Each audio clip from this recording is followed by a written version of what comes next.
What up, guys? Jason Garman here with King of Pressure Wash, and tonight I have a special guest that is actually right here. And so I coming all the way up here into New York, in New York City. It actually isn't New York City, but we're at Syracuse, New York, and I'm up here to help Rick build his rig. I told him I'd help him build it. He's come to several of my classes, and so Rick is a really cool guy. He's really old. He loves computers, and that is what we will say about that. And so with that, I did drive up here today. It snowed 8 inches of snow yesterday, so there's snow out on the ground out here, and so that is what we're going to talk about. So before we get to going too far, Rick, tell me a little bit about who are you, where are you from, all that good stuff. So obviously my name's Rick. I'm from Syracuse here. I started my pressure washing business in 2018. A buddy of mine was in the business out in Denver. He visited me one summer, came for a weekend, got here on a Friday. By Sunday I quit my job. I flew out to Denver. He showed me what I needed to do after a week, came back, got my business up and running, LLC, all that stuff, and I never looked back. I just started it. And So what did you do before you became a pressure washer? Before that, I was actually selling cookware actually on the road for almost 6 years. Now you just wasn't on the road anywhere, right? You were at where? I did all the fairs, county fairs, state fairs, home shows, RV shows. Just stuff like that you'd go to like on a weekend. And this wasn't just any old cookware, right? No, I mean it was I used to be the guy who said, "Come and sit in my booth. I'll show you how this stuff works." And you'd sit down, and I'm like, "It's only $3,500. Just sign right here." And and I did that for a while, but the travel got to me, and it's a lot of time on the road. So I found something that something a little bit different, which. Owning your own business is a lot better, that's for sure. Right. It's not easy though. It's just like selling cookware. It wasn't easy, that's for sure. Well, I can't get my comments come up, but that's all right. So with that, you started selling cookware and you decided that you didn't want to travel no more. What did you obviously started your name of U.S. Vets. When did you serve when did you serve? Oh, that was the late 80s. I went in after high school. Yeah, because we're talking about, he's 55 years old and you did over $300,000 last year, correct? That's correct, yeah. And so it shows that you can do stuff even if you're old. And I don't see Brian Fletcher on here yet, but even if you're old, you can make money doing this as a pressure washing business. And so as you have grown, the first few years, tell us about the very first few years of starting your business. Was it real easy? How was the learning curve? Well, I was going in blind, obviously. I got Google my business up and running. I was doing yard signs that weren't working. That's a whole nother story. Everyone already knows about that. But basically, it was just getting my Google my business up and I was just trying to spread the word of mouth. But my Google my business really helped me a lot. People were, and I just started out actually as a gutter cleaner and a window washer.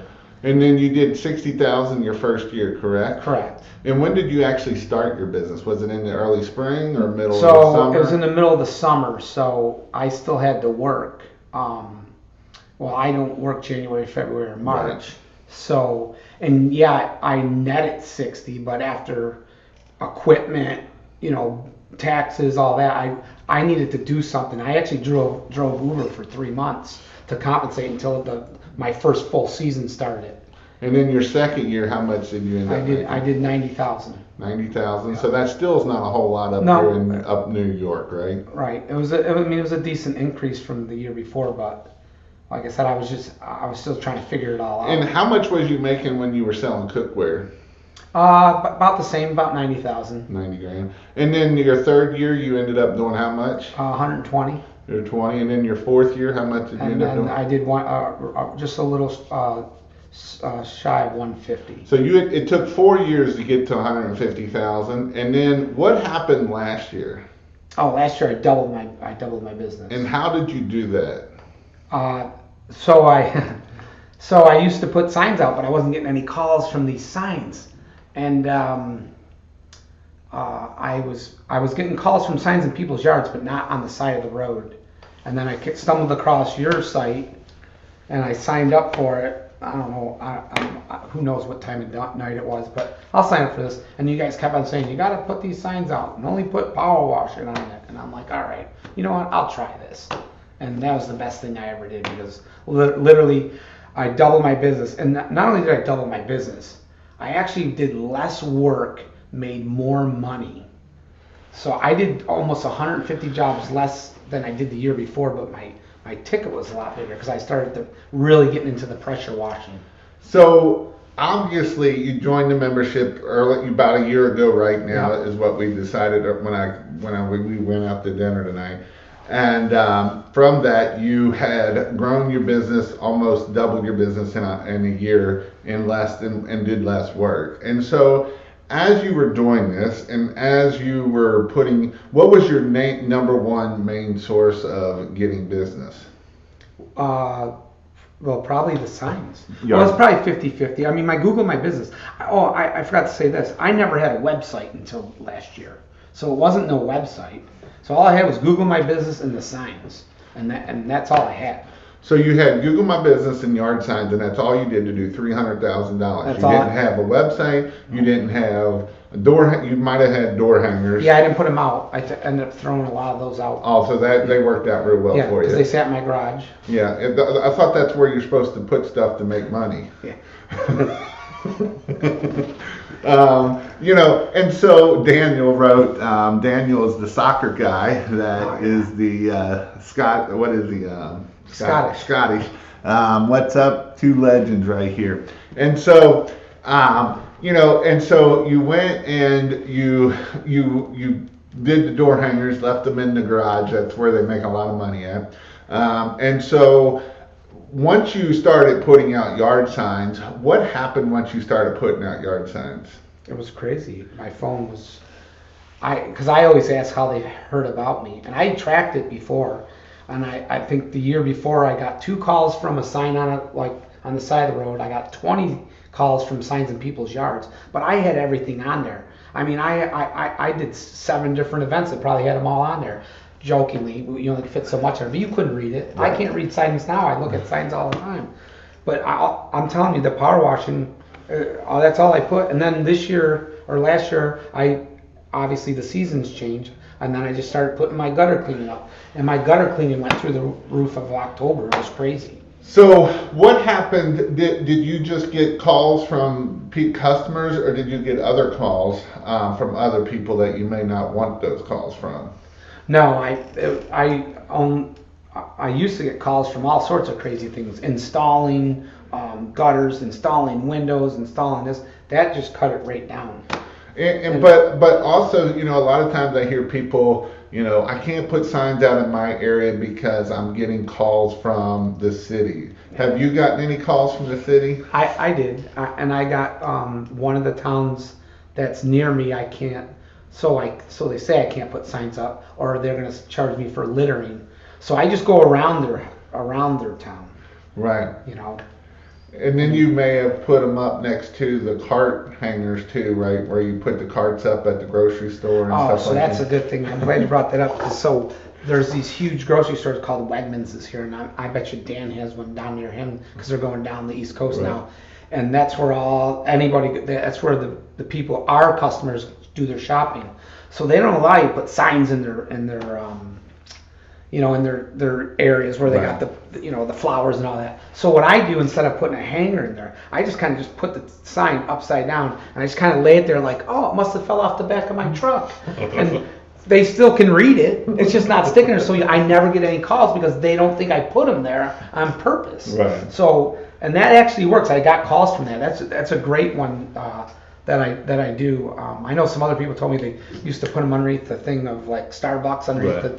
I've never tried that yet. I'd like to try that, but the ones in the grocery store, because it's a nice area, I just may pretend it fell off the truck, and if I can get one call from it, it's worth it. So let's talk a little bit about the struggles that you have. Tell me some struggles that you have rather maybe that when you first started and even what you have now. Tell me about some of your struggles and how you're overcoming them. So, I mean, my biggest struggle obviously is, working the computer and stuff. I don't know how to do any of that stuff. It's a pain in the butt. I ordered things twice, and I'm not a computer guy. So the CRM I had to try to get used to, and I still don't like the one I'm using because it doesn't let me change things. So that's kind of I just anything electronically is just BS to me.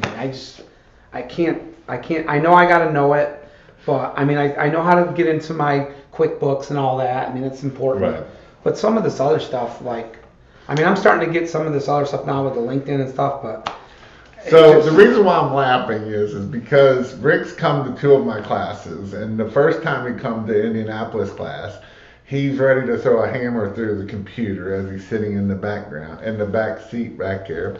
And then he come to another class, and if any of you been in any of my classes when you had Rick in the audience, that was kind of a lot of the butt of the jokes because Rick is not very good at doing anything on the computer side. He gets really antsy and he just gets excited and it just blows his mind, right? He's got mind blowing. It's terrible. I can't even figure out my new phone. Oh yeah, he got a new iPhone. He went from he didn't have an iPhone before. Now he's got a new iPhone, and so he's ready to throw it against the wall. And so if you've all been on any of my Monday night marketing, he's in every Monday night marketing. On my Zoom calls, if you're doing King of Pressure Wash, we do Zoom calls every Monday night. He's there every Monday night. And, there was a couple Monday nights that you kind of felt that you wasn't coming because you couldn't do it, but then we've kind of talked him back into coming. And, it's people like Rick that are in these Monday night Zoom calls, and there is a lot that you can learn. Originally, he never said much, I would ever, but now he's starting to ask questions. And so let's talk about that a little bit. How was it, especially coming into the Monday night marketing? Tell me a little bit about that, of what you've learned from coming to those.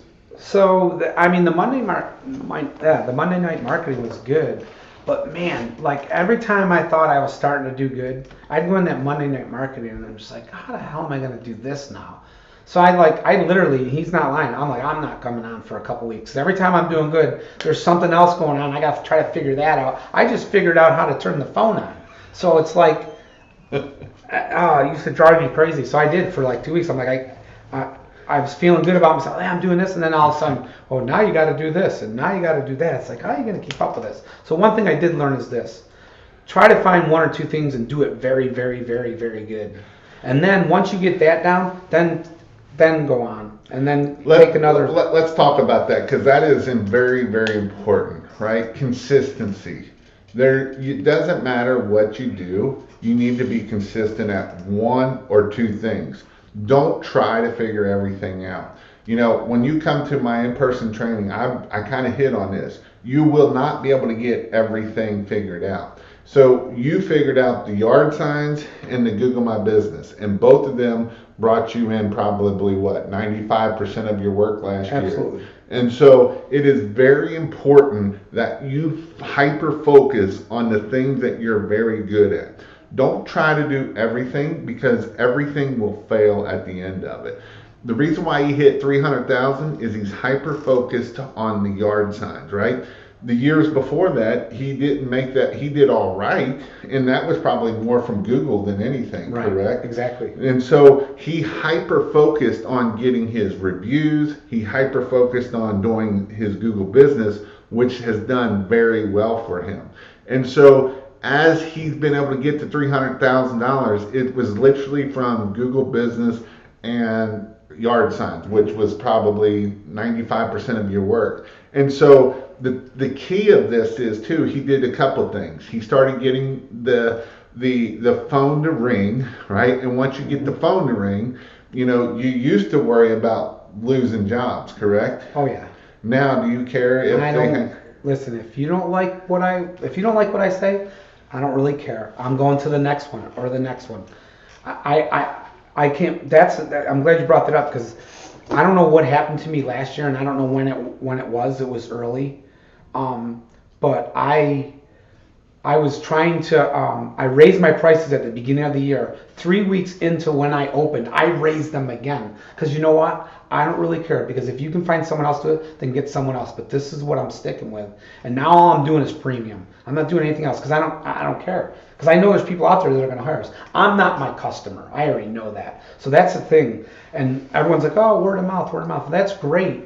But if you're hanging out with people like me or like my friends and stuff like that, they're not my customers. Right. I need the people who are owning this or CFOs of this or that. That's my customer. And once you stop caring, I care about my business, don't get me wrong, but I just stop caring about like, well, I'm afraid if they say no, then I gotta find, I don't really care anymore. So that's why, I don't know why, like I said, I did less work last year and doubled my money. It's crazy. And how much have you already got on the schedule this year? And you got to remember, we're in upstate New York. It's literally got 8 inches of snow outside. The pond is completely frozen over out here. So it is freezing cold out here. And how much do you already have scheduled for 2024? So last year, in the month of April, I did $20,000. I'm already at $34,000 for April this year, and I only got a week and a half booked. So a week and a half booked and $34,000. And so this is why it is important that we raise our ticket prices, right? You know, I'm a big advocate of raise your prices. And so this is why I'm an advocate, because when we raise our prices, right, it will allow us to work half as much and make way more. What was the mind shift change that got you to start raising your prices, and the kind of that aha moment that this is way better than trying to go after the cheap customers? That's the big question for me. I don't know when I stopped. I always thought I had to justify my pricing to people, and now I don't care. This is what I do. I always tell people I'm the best at what I do. No one can beat me with power washing. I don't care what anyone says. But that's the way I think. Is that true? I don't know. Is there a way to prove that? According to the AI, it says I am. Because when I put in there who's the best power wash up in Syracuse, and I put my name in there, it somehow puts me up. Yeah, Rick is great. So. Let's talk about that too, because obviously you don't like computers. But I may have helped you do AI. Tell us how that's helped your business, especially was you a good writer before you started doing this? Writing? Are you kidding me? I never posted a damn thing except before and after photos, and that's all I put, before and after. Now, if you look at my posts, I got stuff going this long, telling you why you should do this, and I've gotten busted on that twice. One from my girlfriend. She's like, you're not writing your posts anymore. I'm like, yeah, I am. She's like, no, you're not. You don't talk like that. You don't see. And then someone else, a buddy of mine's like, hey, who's doing your post for you? I'm like, I am. They're like, no, you're not. But that AI is gold, man. And I try to maneuver it the way I want it, to what I want it to say. And then you just, obviously you guys taught me that. And so we had a whole month of how to do AI to teach how to give it the correct information so that it gives you good information back. And that's the whole point of where you're able to do this now, of doing this.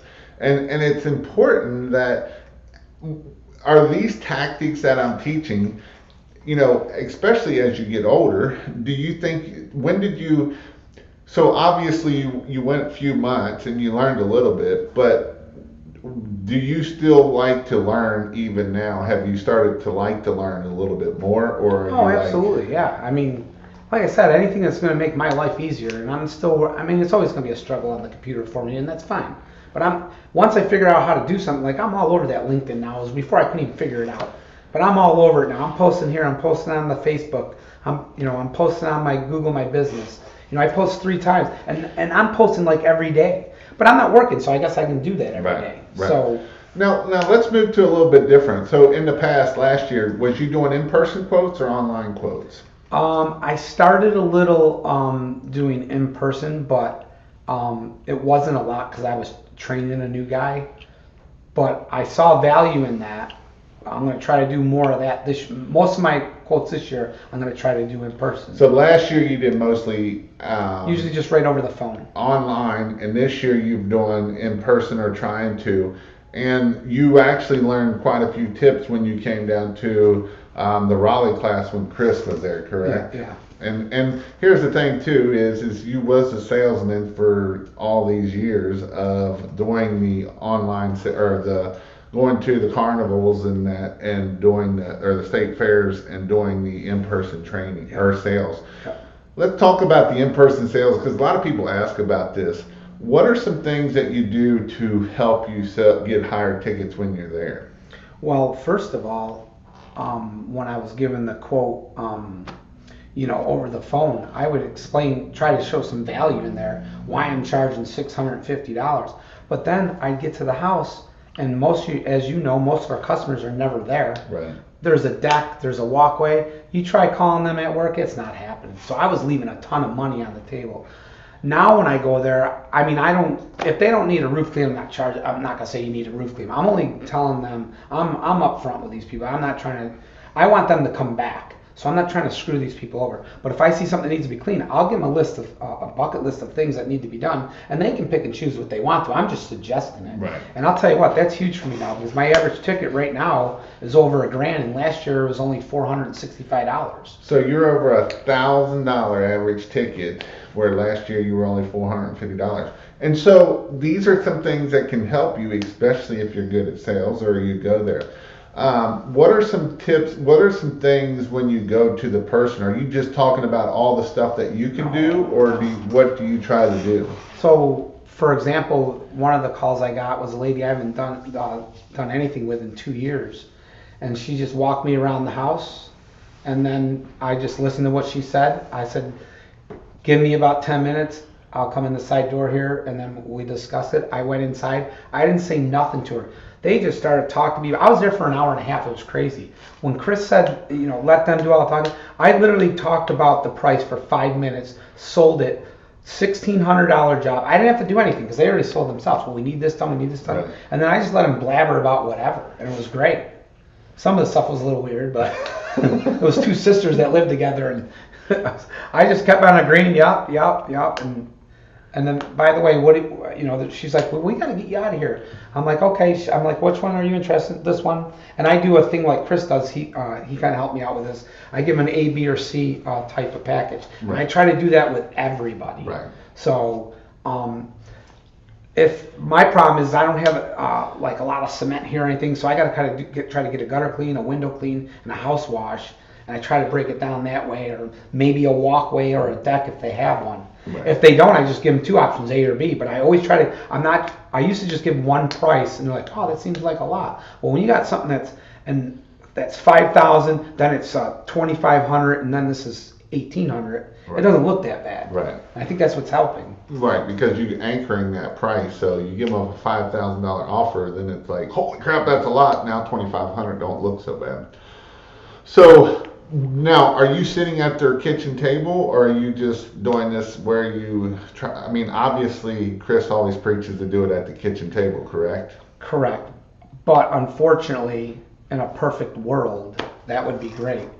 But I have to say, the ones that I sat down with, I've sold. The ones that I haven't sat down with, I haven't really sold a lot of those. So there is something to be said about that, but not every situation gives you that opportunity. Right. So. But I still think, and like I said, that's, everyone's got their own opinion about in-person, non-person. Me, I like that because I like the contact with the customer. I think it works better for me because I can sell better. Whereas over the phone, I was only getting one item. Now I'm getting 2 or 3 items. Right. So that's why my ticket's going up. So for me personally, I think it's going to work for me. I just got to get another guy so I can actually do it full time. So what's your goal for 2024? My goal is to do $600,000. I want to double what I did from the previous year. So you doubled last year, now you want to double again this year. Correct. And 2 trucks. With 2 trucks. Yep. And that's why I'm up here to build one of them for him today or this week. And we're going to do it in 3 days. I know that might be a miracle, but that's our goal, is to get this done in 3 days. So that is what your goal is. As you are doing the in-person sales, what are some other tips for people that might want to consider doing in-person sales if they're scared to talk to people? So what I always try to do, and I've been doing this for years, obviously, but I always try to find a common ground with them. where I live in Syracuse. If anyone knows Syracuse, we got a huge university up here. I mean, we suck in football now, but we used to be good. But our basketball used to be decent and all that. So if I see that, or if they're a Buffalo Bills fan or something, I try to find something to talk about and not really talk about the power washing right away. And I know they probably heard that 100 times, but it's true. Or like, how many kids do you have? You see the toys over here. Just look for things that to just let them get it eased a little bit, I think. And I think that helps a ton. How many people ask about the owner of the company? Oh, quite a few of them. They like that I'm the owner when I show up too. Well, I meant the other owner. Oh yeah, well, he's the CEO. That's my dog Buddy. Yeah. So a lot of people, I would have to say over 60% of my customers know Buddy, because Buddy goes with me up until June 1st, and then it gets too hot, and then he gets back on the truck in October. But a lot of them, a ton of them know Buddy. And you post him on social media? I post him on social media now even more. Yeah. Yeah, and if you got dogs, people love those. Yeah, they love Buddy. That's for sure. And so that is a way that you can get that common ground, right? If they got dogs, because they probably didn't know you got dogs, and they love that, right? No, I totally agree. One other thing I forgot, Jason, that I did this year, and is that I learned it at the first, because I did a couple of lighting classes with them last year. That there's a guy, I can't remember what the guy's name is, but he's like, you want to do something that no one's doing? I bought every one of my customers this coffee mug. Well, I don't make $1 million. So what I did is I took a list of my top 200 customers and bought 200 tins of popcorn with 3 different popcorns in it. And I literally went to every house, knocked on their door, and like, hey, I just want to thank you for your business. Now, I don't know how good that's going to work out, because I haven't really came across yet. But I'll know by at least July, I would think, if that made a good effect on my business or not. We'll see. Right. But I got a lot of good feedback from it. Oh my God, thank you very much. Can't believe you thought about us. I had people posting me on their Facebook. I had customers telling their neighbors, this guy brought us this. I mean, so we'll see. That's another category I'm keeping track of, popcorn category, to see how it worked. And if it worked as well as I think it did, next year I'm going to do top 400. So while we were eating dinner, we got on the discussion, and this has been a big discussion. I knew some other people are on this discussion too, but knowing our numbers. Tell us a little bit about why it's important to know our numbers.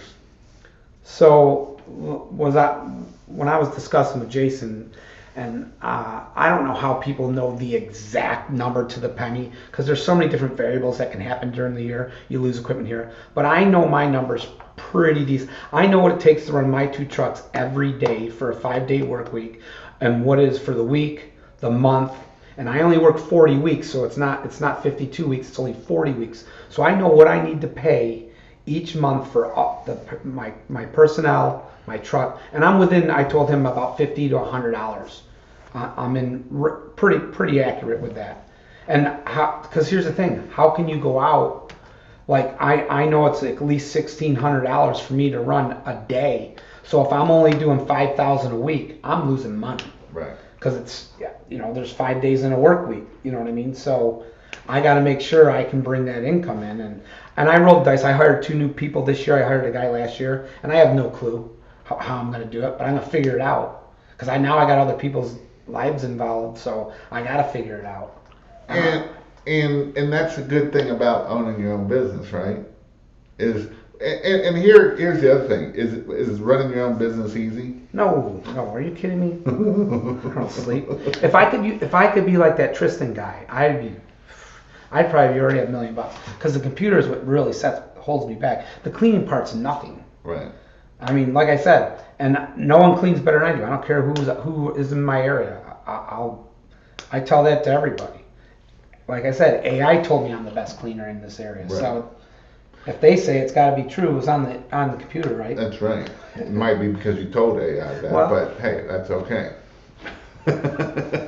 So I'm gonna hopefully not lose everybody here. I'm gonna pull over some questions here and see what you all got to say on here. So we got a lot of comments here. I'll just kind of run down through here if we hit anything. We got Jamie in the house. How are you doing? He's from the ghetto. Good evening, Dan. Rick loves computers, is what Dan Maddox thought. Thanks, Dan. Rick really loves Dan. That's probably why he quit coming a couple weeks because he hears Dan hitting big numbers. We got Daniel. It is working down here. It's just like itty bitty down here. Let's make this bigger so we can actually see what people are saying. What's up, Rick? Jason, where are you? Where are you, buddy? I am in Syracuse, New York. I drove up here today. That's where I'm at. Mr. Jeremy, I'm back. Hey, Jason and Rick, how is the trailer build going? Well, we haven't started yet because it's tomorrow is when we're starting it. So that's when I'm going to start on it. Rick's tearing up the binary codes. Old man rock, 62 years and loving life. Mr. David Hamill. Sterling's 51. Rick, what's up? Such a great guy. This Lindy. Wish I could get my GMB unsuspended. I will tell you one thing. My business took off, but it will show you where you have holes and weaknesses. But that means growth is learning. Yeah, let's hit on that a little bit. As you grew from 100,000 to 150 to 300,000, where were some of the weaknesses that you seen that you didn't know with it at the 150, but you started seeing some places that you had weaknesses once you got to the 300,000? That's a great question. Here's one thing. I think that I started out so small as far as I was only doing 60, 90,000. I guess that's small, but I don't know. I'm still growing. I think I'm still going to grow. I haven't hit the plateau yet. I don't even know. And another thing is I don't know what that number is. So I'm not really sure what I'm doing different. I mean, like I said, I do a lot of stuff the old way though too. I'm still handing out flyers at people's. I do a lot of footwork, and that's old school. I know there's other ways that's probably easier that you could reach 1,000 people, and I'm only reaching like 10 a day. I was driving around today looking at people's roofs because they're having issues with insurance up here now about having the roofs cleaned, and I'm just driving around just putting a flyer on someone's door. Is that cost efficient? I'm not sure, but I mean that's the only way I know how to do things. Right. I mean, I'm sure. How do I get their email? But let's go back to that, right? Because the old stuff still works, right? Because if you look at it, yard signs would probably be considered an old style of it, right? True. And so old stuff still works. And so it's a matter of finding what works and driving that nail. A lot of times I always say throw stuff on the wall and see what sticks. But once you find that what sticks, you got to keep throwing that same stuff versus keep throwing more stuff everywhere and seeing nothing sticks at it. So that's why it's important that we do that. Oh, I agree with that. Especially that's why I'm doubling the sign output this year because it worked so well for me last year. So how many signs did you end up putting out in 2024 or 2023, or what your goal with this year is? I think I only did like 800 last year. Only 800. I'm gonna do about 16 this year. I already ordered 600 and I had 200 left over because I ordered too many. And you worked 8 months out of the year, correct? Right. So you put out about 100 signs per month last year, and this year you're going to do 200 signs per month. Yeah, easily. Because I put anywhere between 35 and 50 out at a night, and I only put them out once a week. When do you put them out? I usually go out Thursday night, which would be Friday morning, right. And then I get that weekend. But I got some areas where I can put them out, and they stay out for months. Right. I just got to tweak a couple corners that I like them, and that was my biggest area too. Those signs were because through your CRM there it tells you what towns was, where it was. Right. So I actually figured that out, how to pull that up. So like I said, it's just playing with this computer thing and doing that. But the reason why I don't like it is because what takes you 20 minutes takes me 20 hours. And to me, it's just a waste of time. But I got to figure it out. I mean, that's the only way I'm going to run the business. But I mean, and that's what I always got to get on Rick about is because he's like, I just blah blah blah. But I'm like, you did $300,000, right? How many people in this room right now on this call would love to do $300,000? I would probably say pretty much most of these people, not all of them, because I know there's some that are at that or more, but most people watching this would love to do $300,000. And so that's the thing that you got to remember, that there is nothing special about this business. And, it's just one of those things that if you take action and you make things happen, things will happen. You probably think about this business all day long, if I was guessing, right? All the time. And so as you do this is why you're able to grow your business. They hadn't answered my phone. Let's hit that on that one, nail on the head. That used to be my claim to fame when I first started. Everyone's like, man, no offense, you're the third person we called, but you're the only one to answer your phone. I'm like, no offense taken. Right. But last year I was getting, even though I did less jobs last year and I was getting busier, I was finding myself missing phone calls just because I was training a guy. I was trying to do, I'm the accountant, I'm, right. The payroll, I'm everything. So this year I hired a girl to do all that. So hopefully I can concentrate more. Because I would really love to get back into sales again. Right. Maybe I won't be selling the $3,000 set of cookware, but I'll sell the $3,000 pressure washing job. And I got my biggest job. I told Jason today. And we don't have a lot of cement up here, but I did get my first.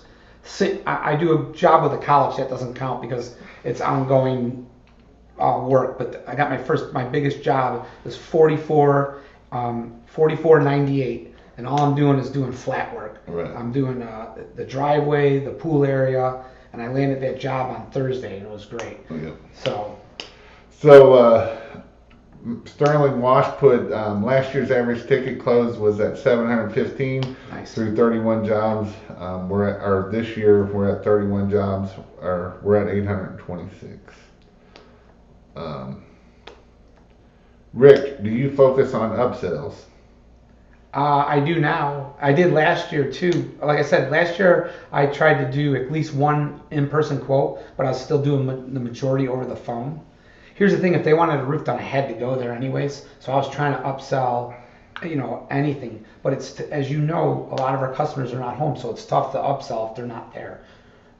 So this year, all I've been doing for the last couple of weeks, because I haven't been working, is going out on quotes, and it's been great.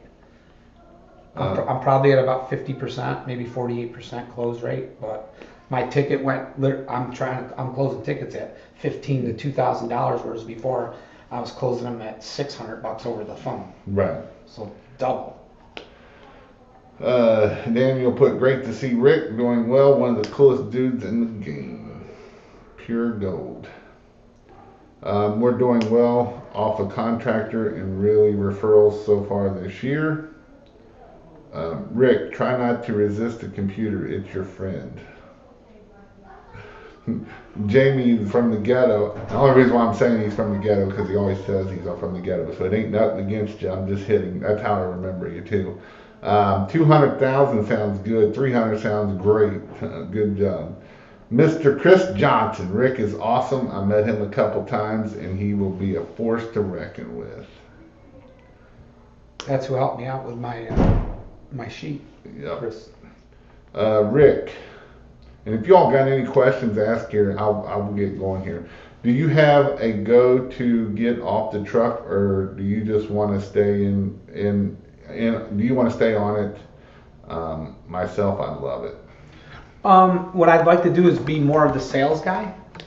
But at least once a week, I'd like to go out with this guy. Hey, I'm going to go out with you this week. Right. I'm going to go out with this guy one day, this guy another day. Because I still I love doing the power washing. I just don't want to get on the ladder anymore because my back is killing me. So, but your gift is really sales, correct? But I still like doing the work. Right. I want to exercise. Well, yeah, because you're getting old, and once you get so old, you got to keep exercising, right? What is your 5-year plan? Well, I'm hoping maybe not 5 years. Well, I guess last year I want to be off the truck by 2026. So if I can get one more guy next year, train him, and I got 3 guys, then I can be the sales guy. Right. and then I can just go around and, like I said, I would still like to go out with them. This week I'm going out with you this day, going out with you this day, and I'll rope their hose. Right. And so as you sell, right, because let's hit on that because we talked about with Chris Johnson here too. What are some things that you learned by coming to one of my classes when Chris was there? Oh, definitely. I don't know if you've never heard Chris speak. That guy, he's a good presenter when he talks and stuff. I had the pleasure of this year being in 2 of his classes, and just the way he can bond with people is crazy. I mean, he knows everything about the love languages. You know, he knows if to touch a person it's crazy how he picked it up and that. I mean, I only met him like 3 times, so. Right. But he was always on Mondays when we do the Monday thing. He's always on that, but he's got that down to a science. I mean. And are you starting to do that? Some of that stuff of what you've learned of trying to figure out their disc program and their love languages? Yeah, absolutely. I mean, especially when I want to have some common ground with them. I mean, it's kind of like sales 101, but not to the depth that he brought it to. Right. But you always want to find some type of common ground with your customer. And especially if it's the dog or whatever, it doesn't matter. I mean, but if you can find something just to ease them so you're not like a stranger to them. Because then you become their friend. Exactly right. And friends buy from friends. Well, sometimes they do. Sometimes you don't want them to. Sometimes your friends are your worst customers. Yeah, that's for sure. So, what's been, I don't have my list of questions here tonight, so I'm just playing off of what I've kind of, and I got to remember what I've actually talked to you guys about versus what I have done on, because we have been talking over here. You got mine last year was 22,000. Also, George Stewart put my biggest job to date is 27,000. That's nice. Rick has applied the basics and has done a wonderful job. His results are amazing. And so as we do this, what is your goal for 2024 of where do you want your average ticket to be at? Now, I know that you're breaking them up because you do, actually, let's go back to what you did last year in November. So last year in November, you started out as a gutter cleaning in the original business, right? Correct. And so how much did you make just in November alone by doing gutter cleaning? So come October 1st, we don't do anything except gutter cleaning. So depending on the weather, obviously, if the leaves fall quick or not. But in the month of November, I did $62,000 in gutter cleaning. Didn't work worked every Saturday, didn't work any Sundays. And did $62,000 out working 24 days out of the month. And our average tickets was about $290. So let's talk about that, because the year before, what was your average ticket for a gutter clean out? Yeah, so I used to charge $179, and then I went up to $189. Last year I went to $300. So what did people really pay $300 to clean out their gutters? Clean the gutters out, yeah. Would you ever thought that someone would spend that kind of money doing a gutter clean out? No. But here's the thing. I only lost maybe 3% of my customer base because of that, if that. I only can remember 2 off the top of my head. She's like, I'm not paying that. And you know what? I drove by her house already this year. She didn't get them cleaned out from the following year. Because no one in their right mind is going to, I mean, I was the idiot. I should have been charging more from the get-go. Right. And how did you overcome that mindset? And I know I've hit on this already once or twice, but how did you overcome that mindset of, I'm going to charge this and this is what I'm worth?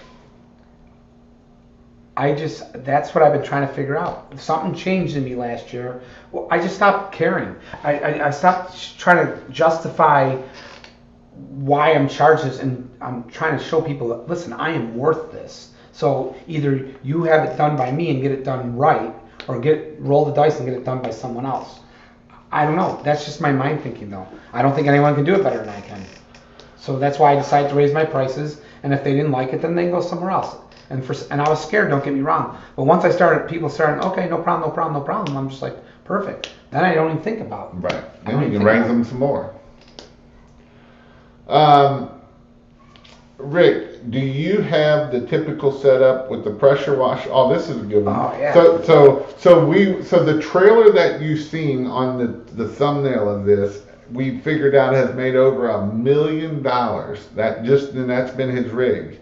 And so do you have the typical pressure washer and a 12-volt setup? Is your rig or flatbed or it is a trailer? It's the trailer. It's 5x9 trailer. I only buy the finest pressure washers at Harbor Freight, the Predator, the 4,500 gallon or 4,500 psi. Yep. I roll them out. I just got reels last year, which saved me a ton of time. So now I can reel up my hoses.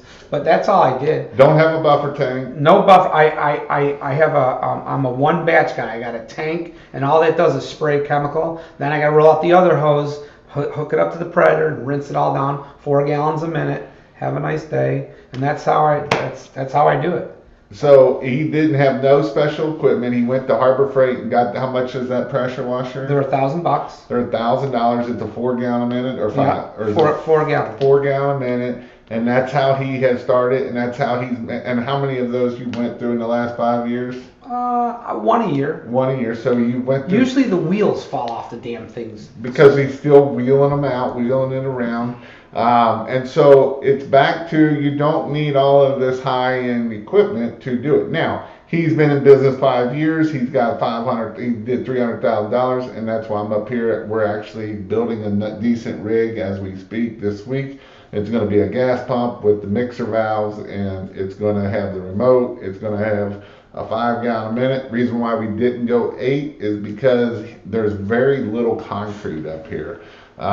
Very little concrete, not hardly any concrete. It's all blacktop up here, correct? That's correct. And so that's why I'm like, is it really worth the extra $2,000 to do a 8 gallon a minute and all the other things you got to do with it? So that's why we stuck with the 5 gallon a minute, 5.5 gallon pressure washer with the gas pump, because the gas pump will do most of the majority of its work. And to be honest with you, when I first started out, I was cheap, so I was buying the $300 one from Home Depot, and they only last 3 months. So I was going through a pressure washer every 3 months. But I don't know about anybody else, but me, I have 2 of everything. And when I mean I have 2 of everything, that's just because I was in the Marine Corps. You got to be prepared, because trust me, the last thing you want to do is have to run out and get something. It takes an hour and a half. So the job that you slot for 2 hours now is taking 5 hours because you didn't have all this equipment. So whether I need it or not, I have 2 of everything in that trailer. So I drive around with 2 power washers, 4 ladders, whatever you need for the job. I make sure that I don't have to travel anywhere. And I used to spray it with a cannon on the end houses. It used to take me over 4 hours to wash a house, and now I got it down to about just under 2 hours, and I'm still using the 4 gallon a minute machine. Yep. I've had a 6 gallon and a 10 gallon is the best setup. Other than yard signs, what other marketing do you do? So I made up these sheets, and I got them professionally done. Through I go to this place called Print Place, because I can go to Staples and it's pretty much almost kind of the same price, but this is a little bit quality paper. So I got stuff for hey, I was driving by your house and I saw this black and stuff. I put it through AI and stuff, and it says it. And I got this little bag I put in, I hang it on their door. And if I'm driving down the street and I see it, I pull over. I clean solar panels. I do that for roof washes, house washes. And I got all these little forms for each one. And each truck has that. And that's just part of the job, I think. If you're driving, why wouldn't you pull over? What else you got to do? Right. Go home early? And that's an old way to do it. I'm sure there's a cheaper way to do it. I could send out 1,000 emails, but you know what? I'm trying to clean fences now, and not every one of my customer has fences. So if I send the email out, maybe they'll tell someone. But if I see someone with a bad fence, I'm pulling over and I'm sticking that in their door. And if I'm by their house again, which I usually am, I'll do it again. Right. So who knows? I don't know if it's going to work. I've been doing it for a while. I've gotten some calls off it, but I haven't really hunkered down and really did it like I want to do it. And this year I'm really going to put a big effort into doing that. Can you talk about maintaining mindset and confidence? I think this is probably a good thing to kind of hit on pretty hard home. Let's first break that down into the first thing of maintaining a mindset. What is a way that we can maintain a mindset of what we need to do? And one of the things is being positive, right? You got to be positive. You got to think positive. You can't be negative because if you let negative thoughts come in, you will be negative, and that could start off in the morning when you get out of bed and you're like, man, I'm still tired, right? Well, now I'm just told myself I'm still tired, and if you're talking negative to yourself right out of the get-go. And so as we grow, because mindset and confidence kind of go hand in hand, let's talk about that on the sales side. What are some things that we can do to make our mindset and be more confident when we go for a sale? Well, I mean, I don't know. That's the only way I think.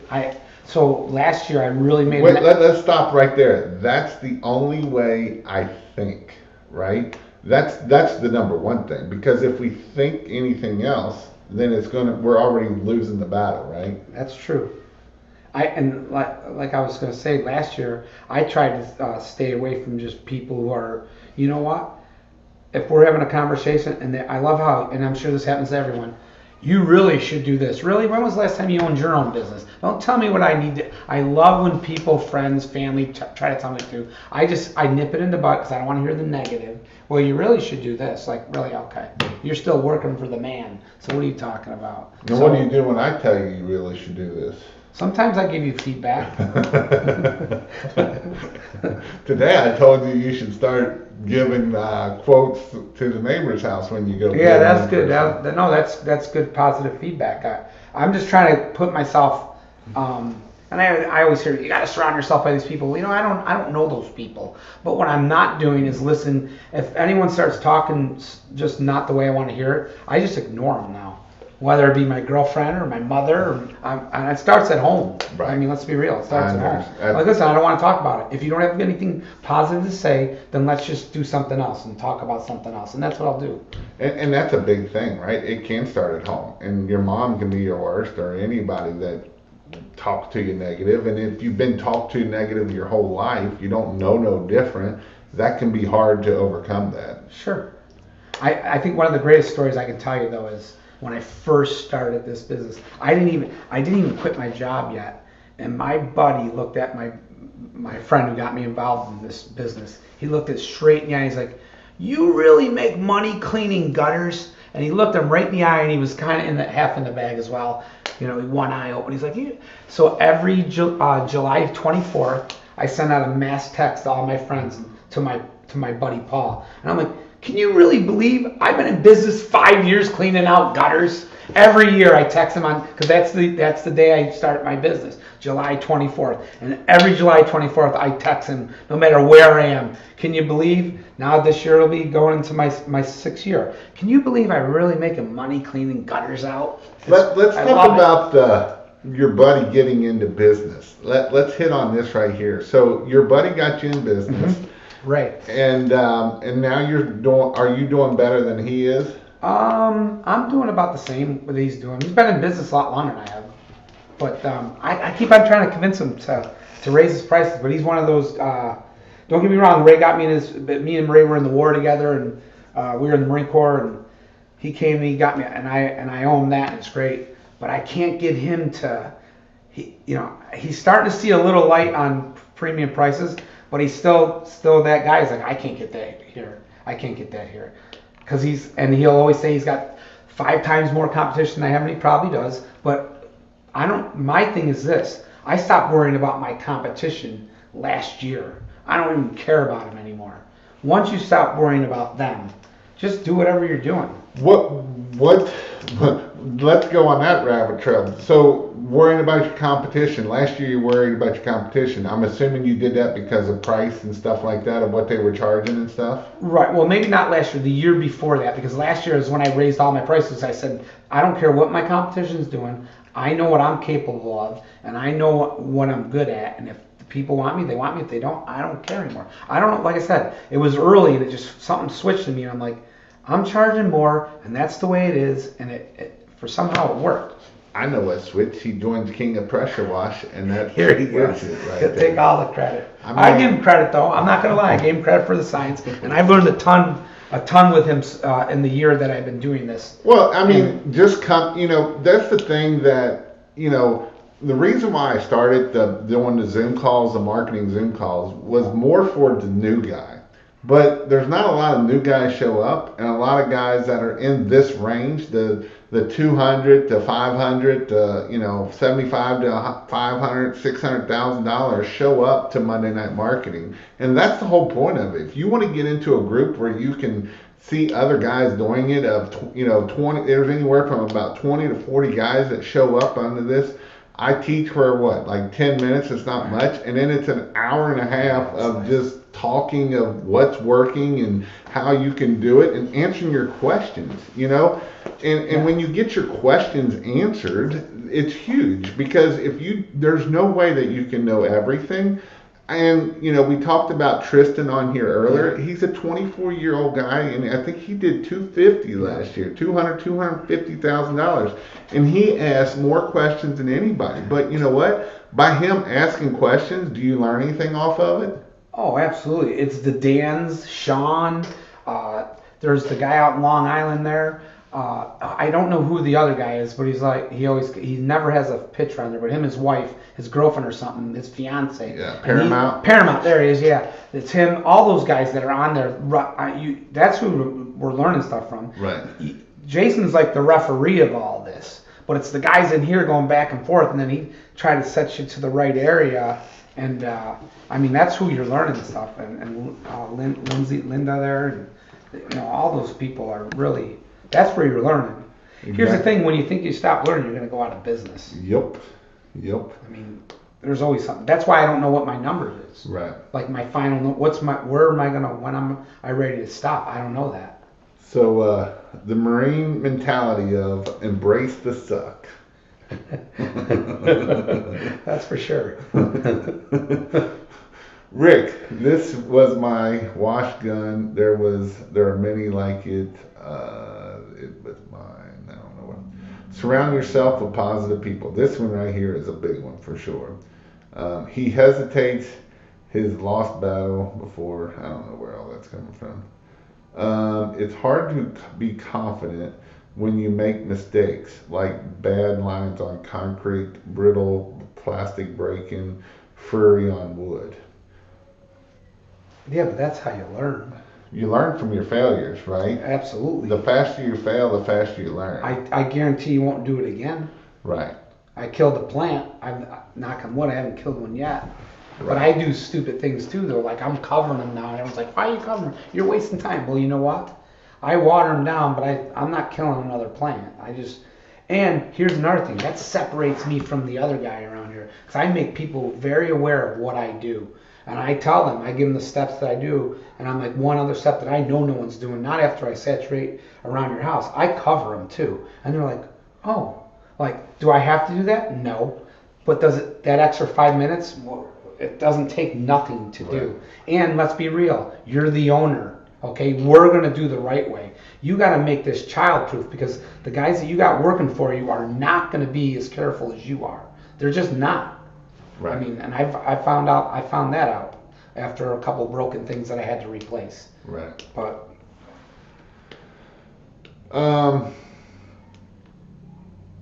Dan put, sometimes it takes money to get into the right group of people, and that is true. You are inspiring, Jason. You've been super consistent for years and years and years. For about 5 years or so, I've been consistent, even when I'm out of town or on vacation or whatever. And it's the same thing you got to do, right? You got to be consistent in your business. If you're not consistent in your business and you do it over and over and over, and even when it sucks and you don't want to do it, you got to stay consistent, because that's what's going to grow your business. Is a price tag of $600 for a 3,300 square foot vinyl house too high? Don't want to price myself out of job. I would say it's probably too low. How much are you for a 3,300 I have 30 cents a square foot. So you're at $900. Almost $700, yeah. Yeah. So no, you're more. You're 30 cents times 3,000 would be 900, right? Yeah. Oh, I'm sorry. 3,300 square feet. So yeah. $900. Yeah, I would be all day long. Yeah. So I would say you're anywhere from about $800 to $900 for that job right there. So you are actually too low, not too high. So, what are some words of encouragement for a new guy thinking about starting a pressure washing business? Oh, you talking to me? Yeah, I'm talking. Oh, sorry. I thought you were reading something off the. No. You know what? Don't put yourself in debt for one thing. You know what? If that's all you can afford, like I said, I started out with that Home Depot pressure washer. Granted, don't get the warranty because the warranty sucks. But if it only lasts you 3 months, that's great. But I wouldn't like Jason always says. I mean, I'm building a new rig, whatever. But I've been doing this for a while. I want to get more efficient. But I've been using that ones from Harbor Freight for 5 years now, and I'll tell you what, I'm making money off of it. That, on the other hand, I would buy the warranty because if something goes wrong with it, you just wheel it in, you wheel out another one. They got the best warranty around. But I would start. That's the best thing I would do. I wouldn't go and waste all your money on all this equipment before you. Listen, I bought equipment. Trust me. I got the vacuum cleaner that goes 4 stories reach up. I've used it 3 times. $7,500 down the drain. Bought a brand new hot water pressure washer mobile because I was going to use it. Haven't used it yet this year. That was $5,400. So you can buy all this equipment. The thing is that if you've got the money, that's great. If you don't, I would just start out simple. And then as you start making money, then buy different things. I can honestly say every year I start, I go in the new year without any debt. And that's just me. I know a lot of people can't do that. Well, I lie. I just bought 2 new vehicles, so but I'm talking about just equipment alone. I always go in the new year with at zero. I try not to lease a lot of stuff. I try not to, buy stuff that's going to put me in debt. But vehicles are obviously a key part to your business. So unfortunately, I'm going to have a vehicle, 2 vehicle payments. But that's the only debt that I really have. But you're always going to have a vehicle payment. I don't care what you're saying. That's my biggest thing. I wouldn't go out and buy all this stuff until you figure, or buy it as you need it. Right. You don't know. I mean, I didn't know what I was going to need. Like I said, I just started out with a power washer, and I bought a trailer, and I just put everything in it, and that's $1,000 pressure washer and $500, $600 worth of signs, which would be 200 signs, will get you a lot of business and make you a lot of money. That's where I made the mistake too. Just put pressure washing on it. Don't get all fancy like I did and have the president's name on it, and you couldn't even read my sign. And I never thought about that until he brought it up. But go down the street and look at signs. You'll be like, damn, I can't read. What are they trying to sell? Mm-hmm. That was huge. That's the big thing for me. That changed that changed everything. The sign thing. That's crazy. Kiss it. Keep it simple. So, awesome. Well, thank you, Rick, for coming on. I know we're at 10 o'clock. We're actually a little bit over, but I hope you all learned something. Again, if you want to go check out King of Pressure Wash, I have some in-person trainings coming up. If you want to check out Christmas lights, I do have some trainings coming up over there. You'll have to go to christmaslights.io. I've got some permanent lighting classes coming up, so if you want to do permanent lighting, it's definitely a way to make a lot of money on the Christmas light side, so you can go check out christmaslights.io. You can also go check out King of Pressure Wash.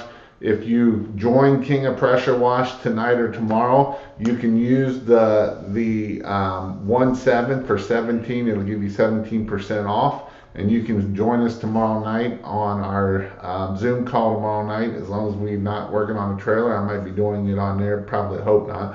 But we will be back on there tomorrow night at 9 o'clock Eastern time is that Zoom call. So other than that, I hope you all have an amazing night, and we'll see you all later.